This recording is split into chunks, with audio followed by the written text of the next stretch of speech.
1948 की वो घड़ी जंग आजादी जब फौज सारे ममालिक में मिल रही थी, उस पर काबिज हो गया था इंग्लैंड की कॉलोनी बन गई थी। हमारा मुल्क भी इंग्लैंड की कॉलोनी बन गया था।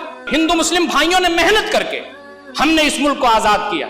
मैंने एक बहुत बड़े सभा में जब यह कहा कि हिंदुस्तान की आजादी जब अंग्रेजों से हो रही थी तो हमारे जो पुरखे थे जो आजादी के लिए लड़ रहे थे सब दहशतगर्द थे।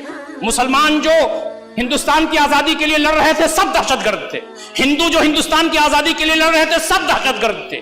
इसलिए कि अंग्रेजों के खिलाफ लड़ रहे थे तो ये सब दहशतगर्द थे।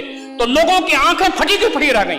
मैंने कहा, मैंने ये लफ्ज इसलिए इस्तेमाल किया है कि फलस्तीनी जब अपने जमीन के लिए लड़ रहे हैं तो दहशतगर्द कैसे हो सकते हैं? अगर फलस्तीनी दहशतगर्द हो सकते हैं तो हम भी अंग्रेजों की नजर में दहशतगर्द थे। दोस्तों और साथियों, 1948 में बरतानिया ने एक छोटा सा हिस्सा इसराइल के हवाले से यहूदियों को दे दिया। वहां घुसना था कि इन्होंने पांव फैलाना शुरू कर दिया, मुसलमानों को मारना शुरू कर दिया, मुसलमानों की जमीनें हड़प करना शुरू कर दिया, मुसलमानों को घरों से निकालना शुरू कर दिया।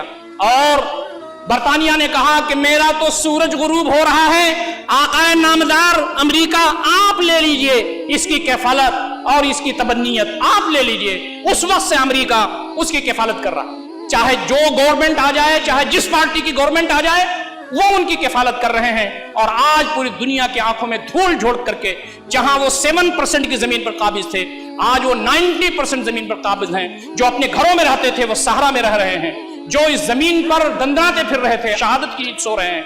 दुनिया की आंखों में धूल झोंक करके हो रहा है।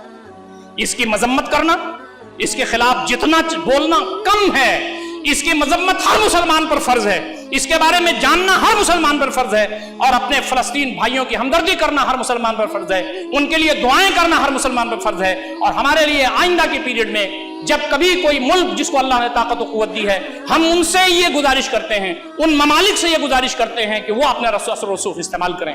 वो कहें कि अगर जुल्म नहीं रुकेगा, फलस्तीनियों को जमीन वापस नहीं मिलेगी तो हम आ रहे हैं। इतना कहना काफी है। हम अक़वाम मुत्तहिदा से भी अपील करते हैं और ये उनसे कहते हैं, और बड़े जो ममालिक हैं उनसे ये कहते हैं कि जुल्म का साथ ना दो, मजलूम का साथ दो। वहां से इसराइलियों को निकालो और मुसलमानों की जो जमीन है उनके हवाले करो, और मुसलमान वहां इज्जत और एहतराम की जिंदगी गुजारें। मुसलमानों का जो क़बीला अव्वल है उस पर कोई आंच नहीं होनी चाहिए, उसका एहतराम खतरे में नहीं पड़ना चाहिए। ये हमारा कहना है।